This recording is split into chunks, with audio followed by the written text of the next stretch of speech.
got a person named Donald Trump who has been warned that he is receiving and is now regurgitating, repeating, and disseminating disinformation that he knows to be fabricated and supplied by a foreign intelligence service. And despite the warning, he's still doing it. You have said this entire thing is so obviously a Russian plot.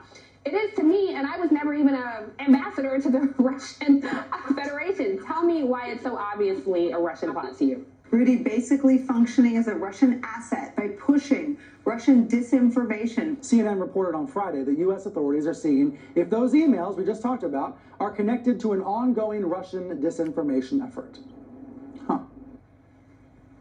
You know, at some point, you got to be honest and say, who cares what's on Hunter Biden's laptop? What you just saw is the real threat. The powerful, the most powerful in our country colluding to dismiss legitimate questions using a fake threat of Russian disinformation.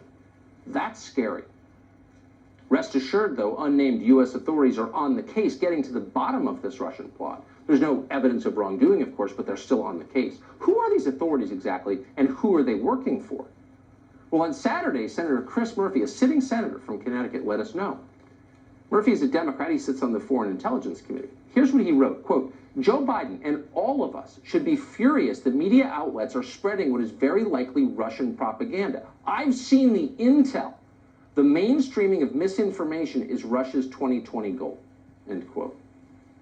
That's worse than anything Joe McCarthy of Wisconsin ever said, and dumber. I've seen the intel. Notice that Senator Murphy of Connecticut didn't tell us what the so-called intel said, much less show it to the rest of us so we could evaluate it for ourselves. Powerful people have seen the intel. You haven't. You must take their word for it. Otherwise, maybe you're working for Vladimir Putin. Maybe you're a Russian spy. You want to get accused of that? Of treason? I don't think so. So just take it on faith, pal.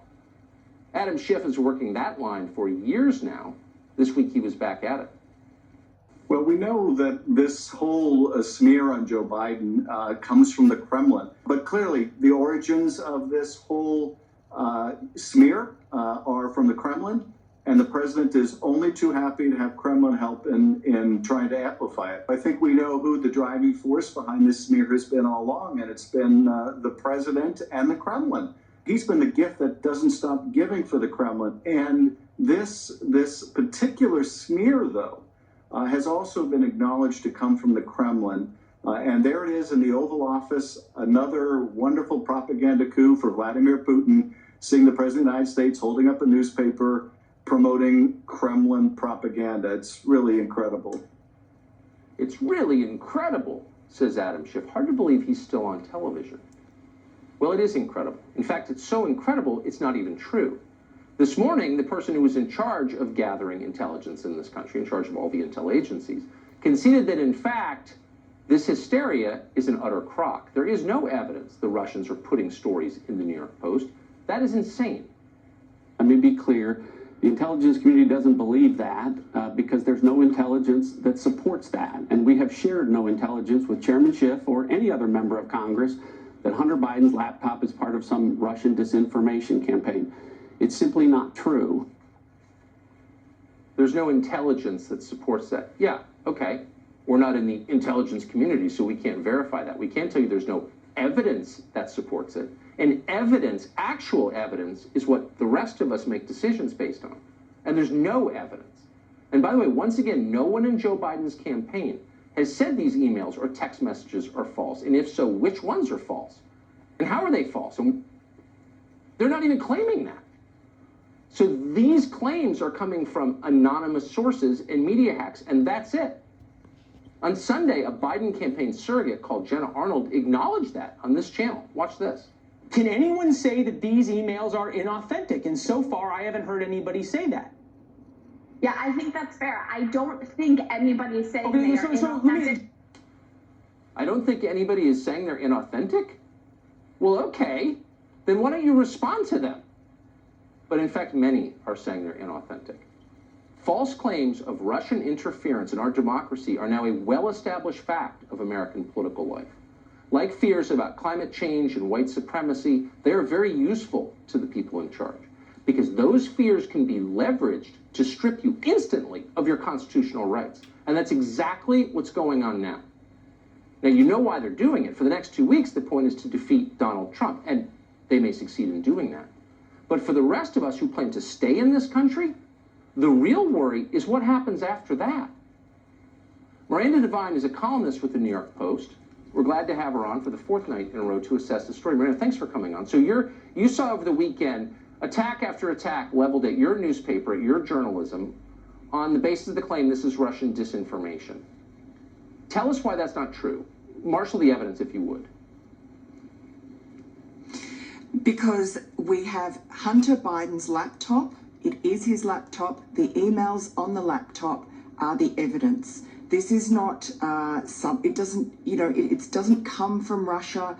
It is actual emails from people. The other recipients of the emails have been contacted. They have said, yes, this is an email that I received. The MacBook repair shop guy has a signature from Hunter Biden, which matches other signatures of Hunter Biden on a work order that Hunter signed when he dropped off the laptop. The photographs, the evidence, it is all just speaks for itself.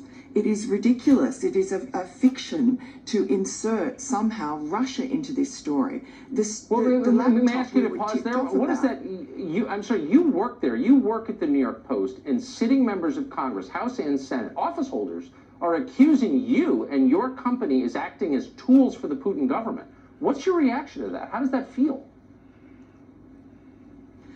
Well, just a kind of dismay. It's absurd. I mean, Adam Schiff is, the chairman of the House Intelligence Committee. He's supposed to be keeping America safe from overseas actors, and instead he's turning all the power of that committee onto journalists, onto a newspaper that is just trying to shine a light on what looks like wrongdoing by a man who is in 2 weeks perhaps going to be the president of the United States.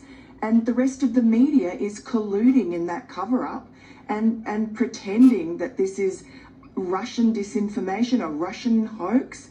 It's a joke. Yes. And no wonder Joe Biden feels that he doesn't have to answer anything. And no wonder, because he's asked questions about the flavor of his ice cream instead of being asked what does he say about the evidence, the emails that show that he participated with his family in this cash for influence scheme.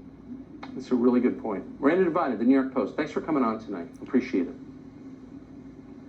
Thanks. Glenn Greenwald is the co-founder of The Intercept. We're happy to have him on tonight. Glenn, thanks for coming on. I've seen a fair bit of the material on this laptop, and the response by the media, and particularly by the so-called intel community, strikes me as much more threatening to America than anything on this laptop. Do you think that's an appropriate response to what we're watching?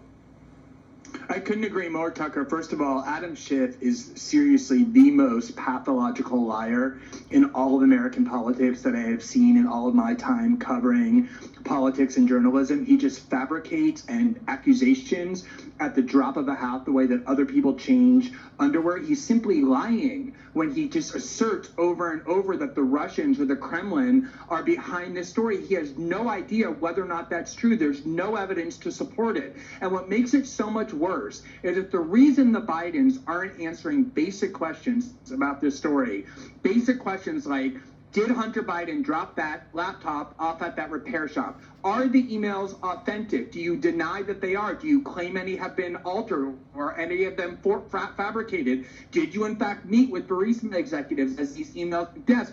The reason that they don't answer any questions is because the media has signaled that they don't have to, that journalists will be attacked and vilified simply for asking. What do you make of the role of the so-called intel community, unnamed sources from FBI or CIA or NSA, in this response to the story? The whole point of the intelligence community since the end of World War II was that whatever propaganda the CIA produces, whatever disinformation campaigns they engage in, were never supposed to be directed domestically. That was the point of the NSA, the CIA, and all of those intelligence communities. And what we've seen since 2016, going back to the 2016 campaign, is incessant involvement in U.S. domestic politics, working with journalists to disseminate information purely for partisan ends. And if you want to talk about things like violating norms and dangers to democracy, what is more dangerous than allowing the CIA constantly to be manipulating our politics by making cover for the Biden campaign by claiming anonymously that the Russians are behind this story and therefore you ought to disregard it, even if the Russians were behind the story? Why does that alleviate the responsibility of journalists to evaluate these emails and to examine whether or not Joe Biden actually engaged in misconduct? But the much bigger point is the way this information is being disseminated. It is a union of journalists who have decided that their only goal is to defend Joe Biden and elect him president of the United States, working with the CIA and the FBI and the NSA, not to manipulate our adversaries or foreign governments, but to manipulate the American people for their own ends. It's been going on for 4 straight years now, and there's no sign of it stopping anytime soon. It's terrifying. And I can't believe we're putting up with this. I can't believe the administration is putting up with this. They're supposed to be in charge of these agencies. We're going to have to live with the consequences of this for generations, and it's very upsetting. And I appreciate the clarity you have on this. Glenn Greenwald, thank you. Thanks, Tucker. Well, we have new numbers tonight showing just how profound the economic effects of the coronavirus